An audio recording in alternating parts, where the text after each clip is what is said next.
This is the Forgecast, your eye into the who's who and what's what in cybersecurity and the cloud. Each episode, we bring you fresh perspectives, personal stories, insights, and advice from leaders, innovators, and change makers forging a stronger future.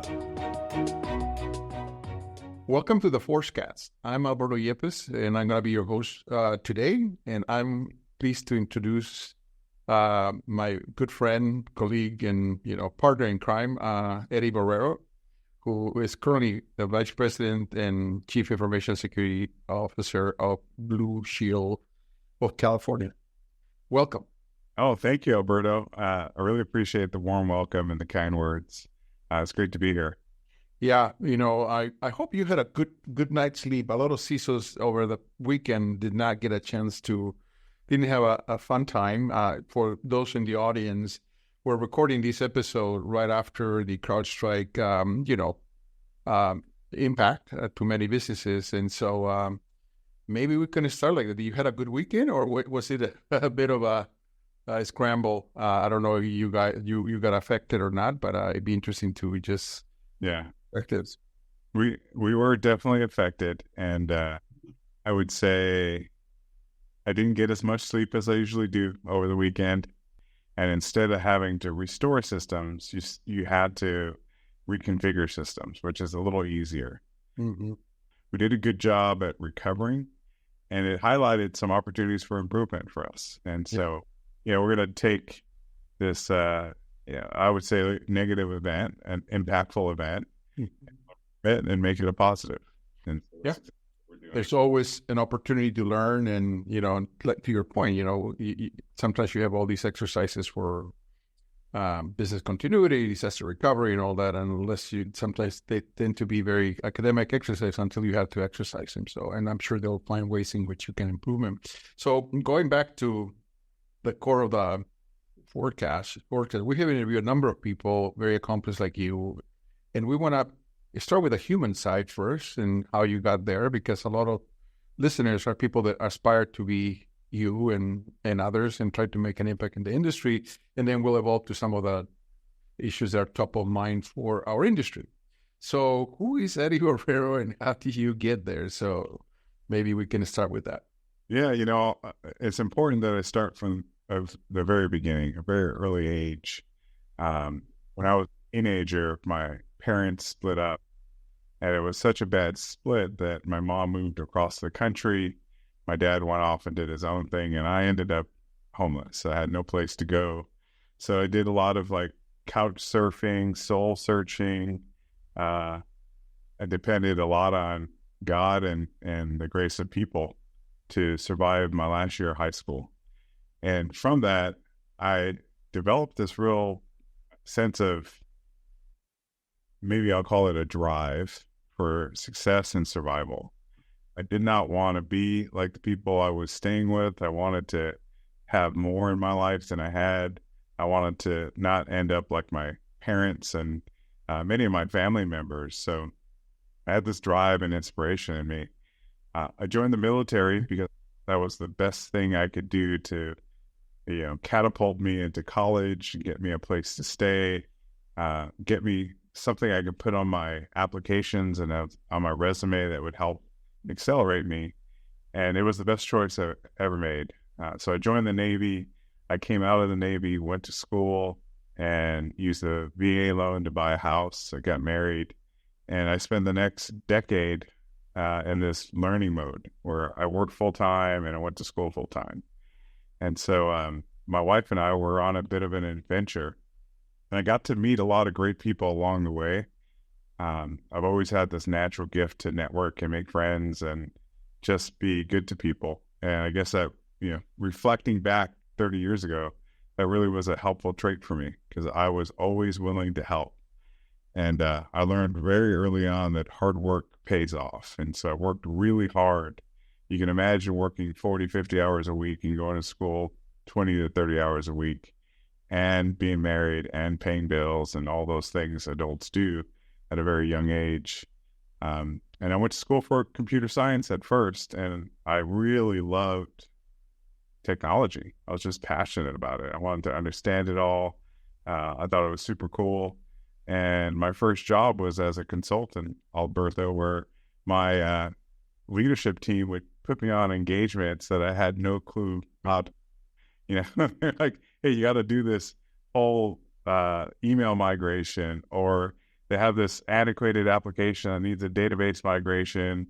And back then, a lot of companies were going online, and we called it e-commerce. And so, transforming from a brick and mortar shop to an e-commerce solution, they had me do all these transitions to these companies, and I had no clue on what to do. And they had a lab, and they would say, go figure it out and make sure your customer is happy. So I learned like this concept of customer obsession and hard work and figuring things out. And then all along, all of a sudden the I Love You virus came out. I remember that. And it brought down one of the companies I was consulting for, and it intrigued me. All I wanted to do was figure out how to stop that from happening ever again. And I fell in love with security. And so I went to business school, St. Mary's, and I wrote a thesis on how to implement security affordably for small to mid-sized companies. And as I was doing that, I went out and interviewed kind of high-end CIOs to get their perspective and to give my, be references in my thesis. And one of the CIOs I interviewed with was Jennifer Hall at Intuit. And she gave me an opportunity. She introduced me to their security leadership team, and that worked out great. And at the time, the leader of security, his name was Jamie Jaworski, he offered me a job, and that was it. So Intuit was my first real cybersecurity job. And back then, cybersecurity wasn't as meaningful as it is today. It was very technical and tactical, but I loved it. And so from there, I moved on to many different companies. I've worked in various different industries, but I always wanted to be a leader. I remember telling Jamie was a great mentor and leader for me. I remember telling him, I want to lead teams. I think I can do this. I think I can do what you can do. And inside I thought, I think I can do it better. And that set me off on this journey, Alberto, that led me into this cybersecurity world in the leadership capacity. How do I organize, engineers that don't have a lot of great social skills to do meaningful work for large organizations? The excitement of it all was really important to me. Stopping hackers, figuring out, we got into advanced persistent threats at the time, and I worked for Electronic Arts and PG&E and Amgen as APTs, or advanced persistent threats, were starting to, be on the rise. The threat of it all was so big, and working for critical infrastructure companies like PG&E were pretty exciting. Wow, what an amazing career and humble beginnings. It is very inspirational to see how you always wanted to obviously advance and use what was available to you, but also realize that the environment that you have doesn't necessarily have to define you, like you said at the beginning, but also later on in your career, it kind of defines you because you see opportunities to contribute, and I guess that's what makes effective leaders, effective managers, because the context on which you need to act derives what your action should be. And I know we know each other for a long time, and I always talk about the concept of context and context. Yeah, the context helps you define, but at the same time makes you aware of the situation and see what you need to do and act upon. But the context along the way are the people that make the difference. And I would say more than the contacts are the ones that define us. So, quite interesting. So you worked it into it at the time, obviously very much doing not only QuickBooks, and became a bank. So in a sense, regulated industry. You go and work Electronic Arts at the hype of the gaming, and defines NVIDIA probably, It's interesting because, I remember my son was very active with all this stuff. So when you start contrasting different businesses and the role of cybersecurity, and as you got more responsibilities. What do you think how someone like you can take advantage of those opportunities to help you not only advance, but make an impact to the business? Yeah, I think historically over the years, at least in my tenure, I've seen cybersecurity go from being technical and tactical to being more strategic, and in some cases, helping companies be a differentiator in their industry. So when you think about that, if you think about moving into the realm of business strategy, business growth, disrupting an industry, cybersecurity has an ability to be an enabler. It has an ability to lead the way. And in the cyber and technical industry, it really has an opportunity to say we can make a big difference because of what we do. There's a whole, I would say, close to $1 trillion industry in cyber nowadays. Mm-hmm. Those products and services are, game changing for many people and many different organizations. That you plug them into industries that need them to grow. You think critical infrastructure, you think product companies. What would Tesla be without security, right? Like you would have zero trust in driving electric vehicles nowadays. So I think the future is so bright when it comes to cybersecurity professionals because, one, we're extremely technical, and two, we have to be able to work within the world of the business, understand customers, understand politics, understand growth opportunities, profit and loss models. And so audit and compliance, you mentioned regulation's just getting harder and harder. I think as a country, we are a legal society nowadays, right? We have a lot of laws, a lot of politics, a lot of regulations that are coming down the pipe. And those regulations can be an impedance in progress and success. So how do you navigate that? How do you influence that? So who knew, starting off in cyber, that my career would end up in this role that has such a multifaceted skill requirement that that's really just different than most other roles within corporations today. I'd also say, this concept of contacts. I've had so many great people, open doors for me, support me, pull me up along the way that they inspired me to be like them. And so I have a great passion of growing teams, helping people. And I didn't realize this until recently, but that has transformed me into a great leader. I hear, I'm not a very, let me rephrase. I consider myself a humble person. I don't brag. I don't go out there and promote myself a lot. But what I take the most pride in is my team telling me I'm a great leader. People wanting to join my organization because of the leadership and culture that we build within our cybersecurity teams here under me. And I'll take some pride in that. So I think this concept of, growing people, helping others, both below and above you, just expands your opportunities, opens up more doors for you, and allows you to transform your job into just a job into something that's so meaningful and purposeful because you're helping. You're helping organizations, you're helping people, you're changing lives. And I think, some of the work I do with the underprivileged and veterans, I've gotten to see over the years how it's not just changed their lives, it's changed the lives of their kids, maybe even generations to come. So there's nothing more meaningful to me than helping people. Wonderful. Look, that's service leadership.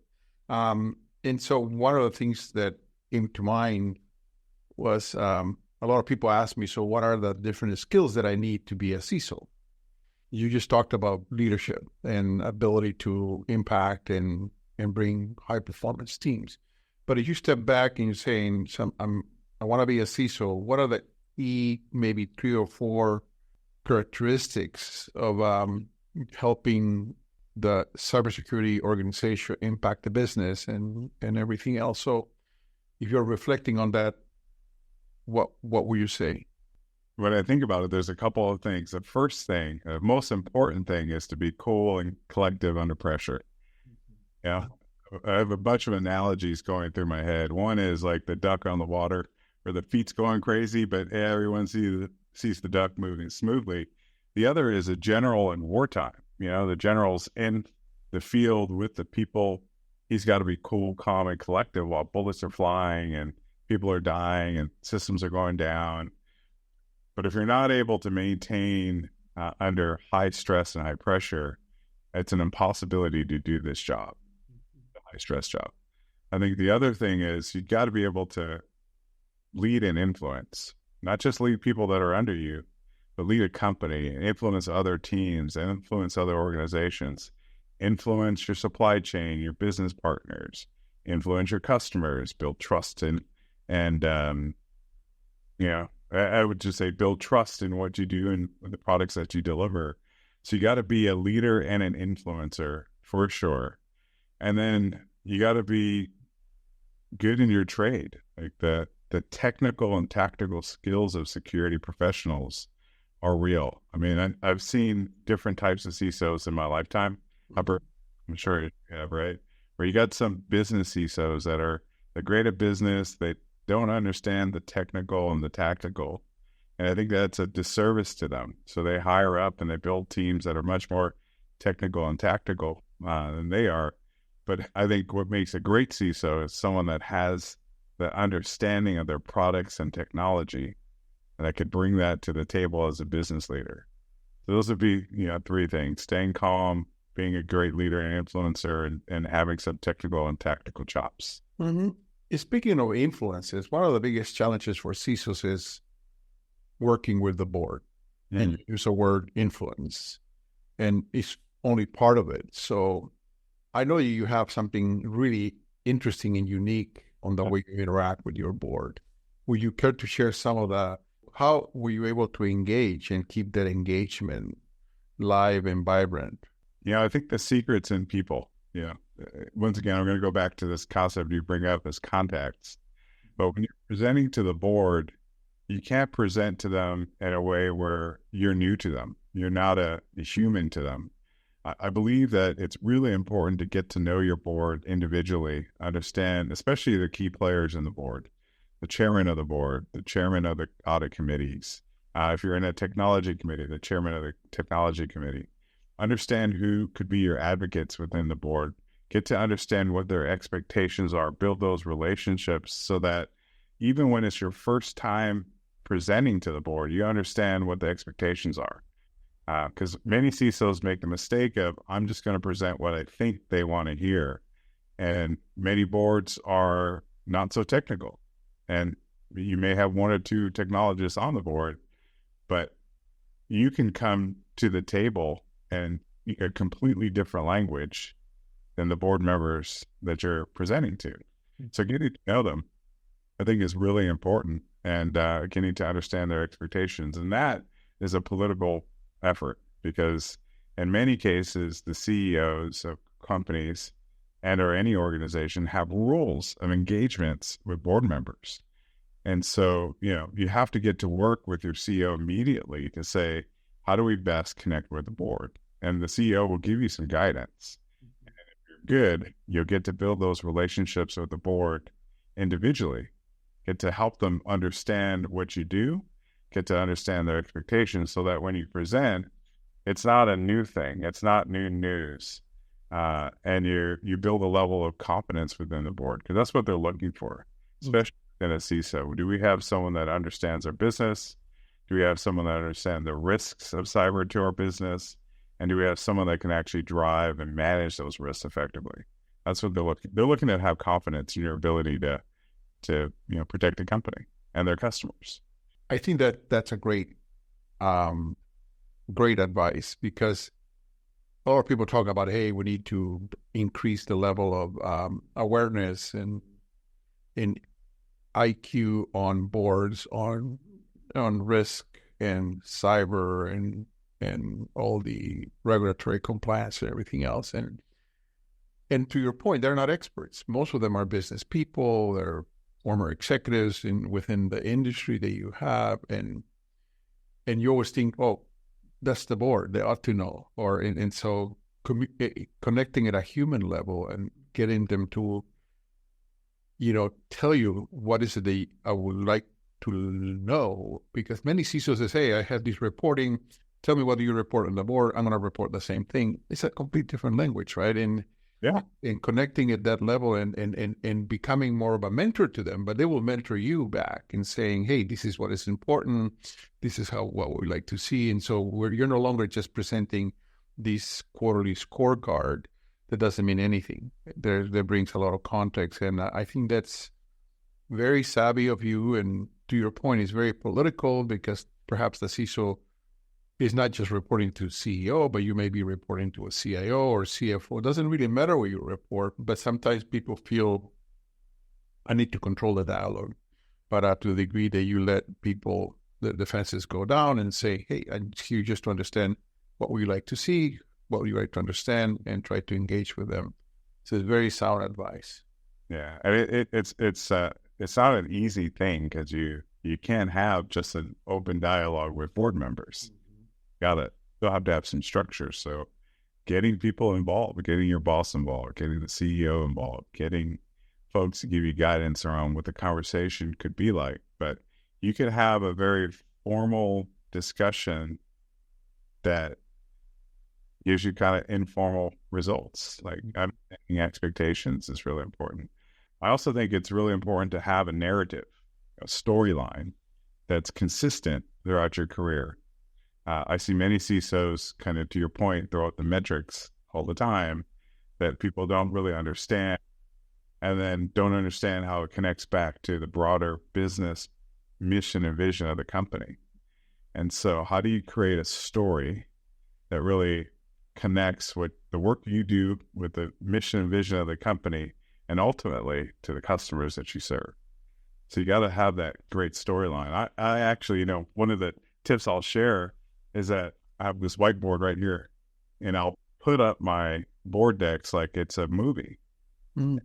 I'll create an actual dialogue on the board that is a storyline that tells the story, but there's always a consistent theme that I follow. And that theme stretches into multiple meetings with our board of directors and audit committees.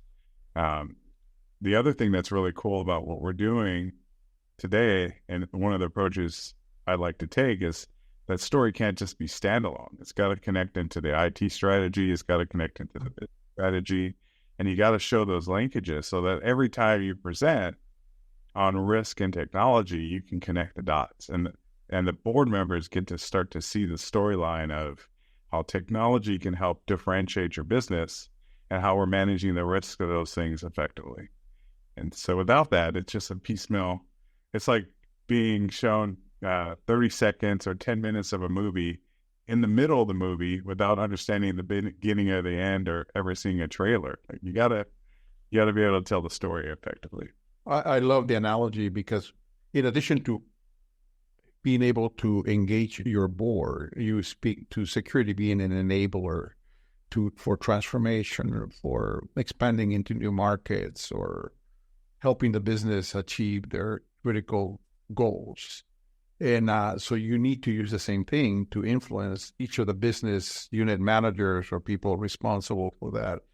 And sometimes when you present those reports, in order to achieve what the business wants to do in this area, this is how we approach, and this is how we're measuring, and this is how our potential exposure could be, and always give them that storyline, right? Because so you need to engage with the executives as well, not just your boss or the people responsible for technology. So I guess you're spending time with many of the, leaders in the different businesses in Lucille, right? Yeah, and admittedly, I could do better. I always think that. I always think I can do more. I should be doing more.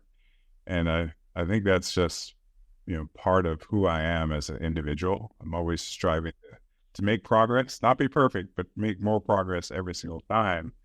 And when I think about all the business leaders that I have relationships with, there's still opportunity to do more. And so I think that's I say that because I want to ensure people know that I'm not perfect, but it's a game of progression for CISOs.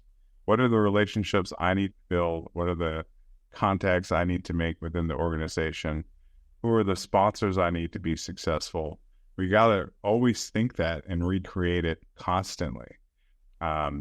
Because it changes. People change, roles change, efforts change, business units change, products change. So how do we change with it?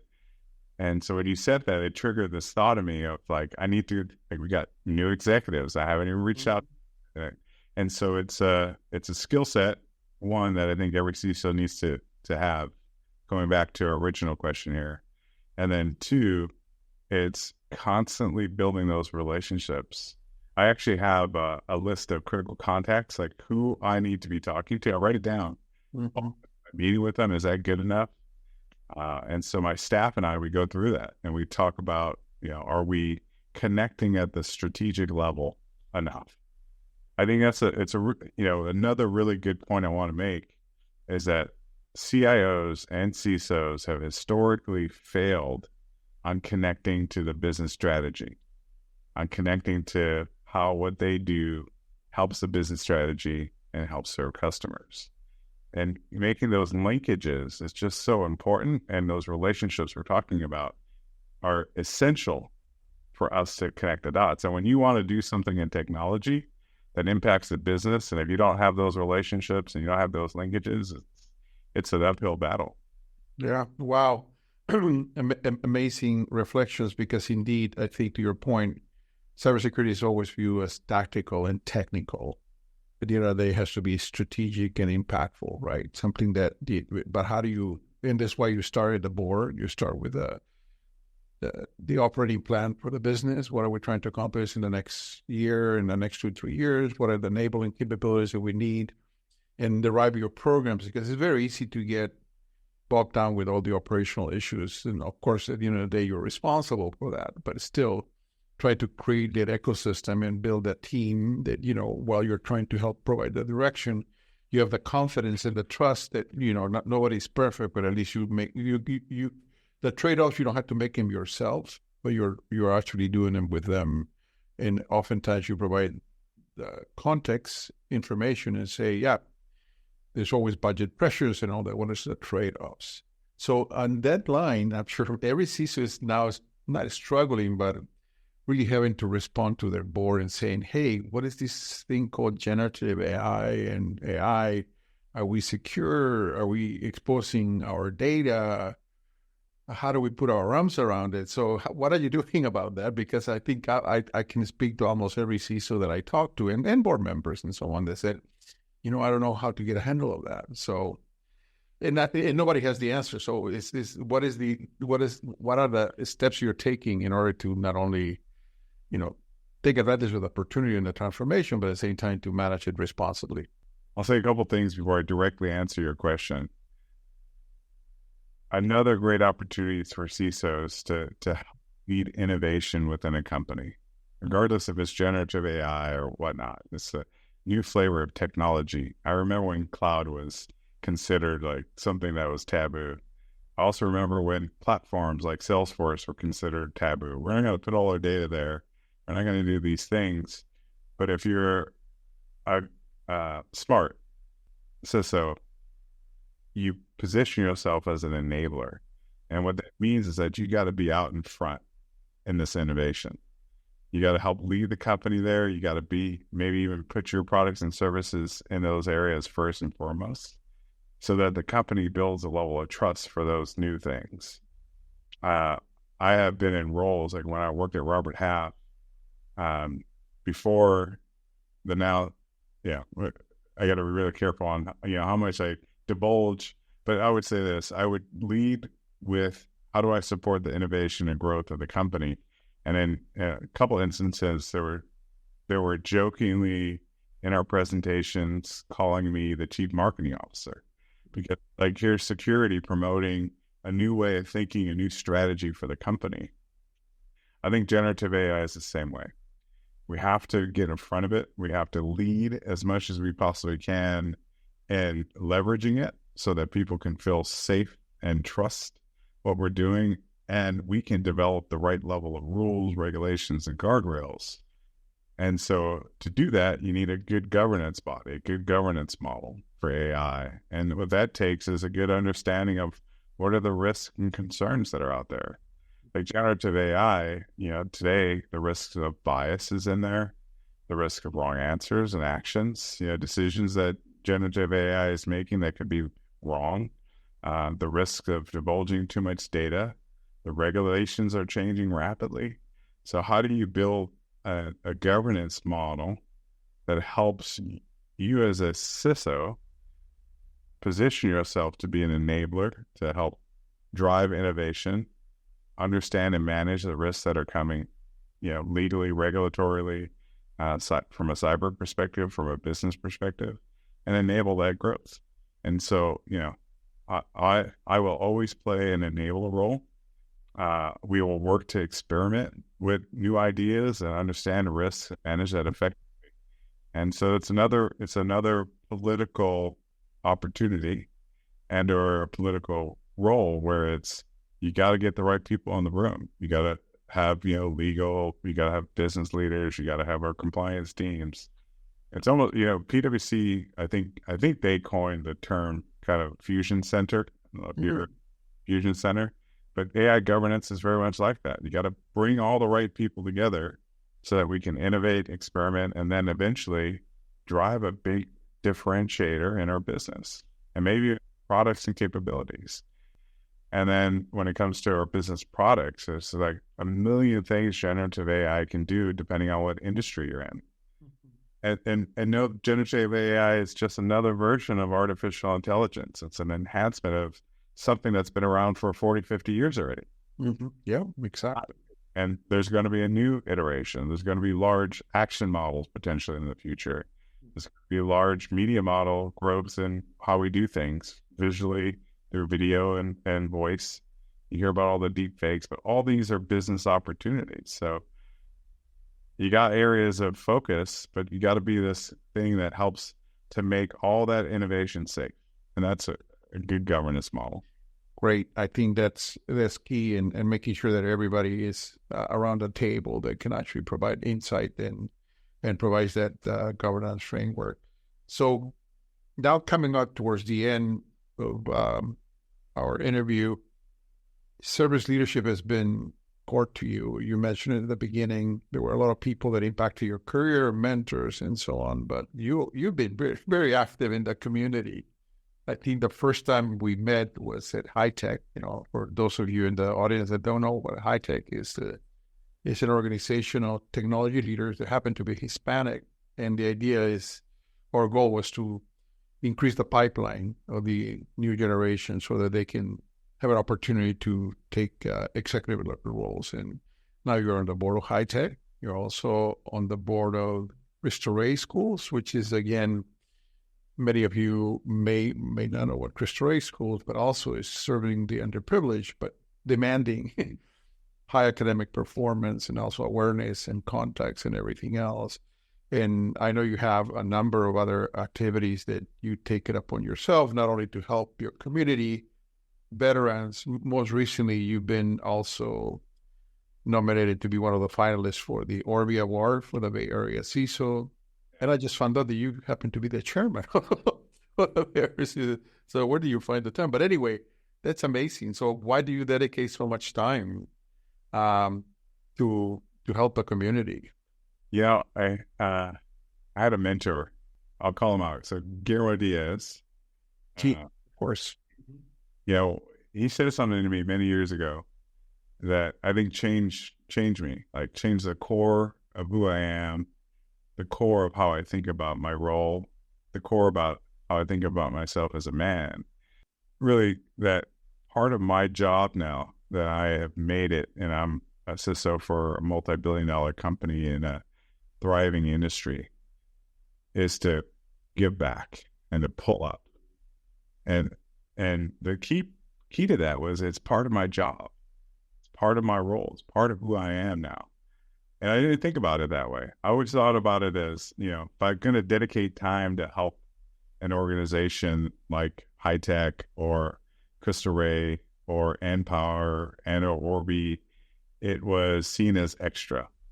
It was more time to do more things that took me away from what I'm supposed to be doing. But the second I saw it as part of my job, it was, I got to do this so well because I take pride in what I do. I want to be the best CISO I can possibly be. I want to be the best I can be for a company. That's just the selfish part of me. And when I think about it being included in what I have to do as an executive leader, it changed me. And so now it's like, okay, I make time because it's part of what I'm supposed to do. So I think moving forward, I just turned 50 recently, and I feel like I got to get, 20, 25, maybe 30 more years if I'm lucky. I don't plan on retiring, but I do plan on continuing to try to, be a strategic leader for companies, drive innovation and change. And part of that is pulling people up. Yeah. And so it really, really changed me. I think I've always also had a heart to help, because I was the kid, I was a kid that was trying to find a place to stay, trying to find food to eat. And now I'm the man who serves a great company, has a great role, a father, a leader. I can make a difference. And even if it's just in one kid's life or one person's life, how amazing is that? And so I think, because it's part of my job, it's part of my heart, and part of my belief system, I can't see me not doing that. It's an impossibility nowadays. So I love it. And I think every leader should be a mentor, should be pulling people up. And you see many of the greats helping others, opening doors. And it leads to one more thing I didn't mention. You asked, what are the great traits of a good CISO? What are the skills you need? I talked about influencing and leadership, but more importantly is building a great team. Having a team of people that you could depend on and trust. And part of that is pulling people up, getting people to really believe in what you're doing, your mission, your vision, your company's mission, their vision. Right? That's a skill set, but without that team, it's an impossibility. I admittedly have an amazing team. I've been lucky to hire people that are better, smarter than I am. For some reason, really like to work with me, and it's just made for a fruitful career. I think it's just so important. So this giving back, pulling up the community, unselfishly helps them. But selfishly, it also helps you build a great team, build a better company, build a pipeline for your organization. So it's a win-win. And I love these win-win situations. Yeah. It's interesting because you learn a lot by engaging, you say, hey, you're serving as a board member at high tech, but every meeting you learn something new, you meet new people. And as much as you say, I'm giving back, you're getting a lot back. You're getting a multiplier, and one of the most rewarding things is when somebody that you mentor, whether it's within your direct line or in a different company, exceeds and goes to the next level. And it's like, wow, that is very rewarding and so on. So this has been great, Eddie. So, you are a trailblazer because you're Hispanic, you're a veteran in an industry that demands a lot from individuals leading the role. But you're humble, and service leadership is part of your core, and don't lose it. Keep on building that momentum, and we're here at Forgepoint. We're very honored to have you as a member of our advisory council. And I know time to time we talk about, hey, how about these? What about that? But you make time for that, so I really appreciate that, and wish you continued success, and look forward to our next, I guess, paella or something. Great. Alberto, it's been awesome. Thank you so much for the opportunity. I really appreciate it. And if I may, I'd love to end with this. You inspired me to remember this. The greatest mentorship relationships or the greatest sponsorship relationships are when you can't tell the difference between the mentor and mentee or sponsor and sponsee. So I think you're right. We get a lot out of it. And just like that, I get a lot out of, spending so much time with you.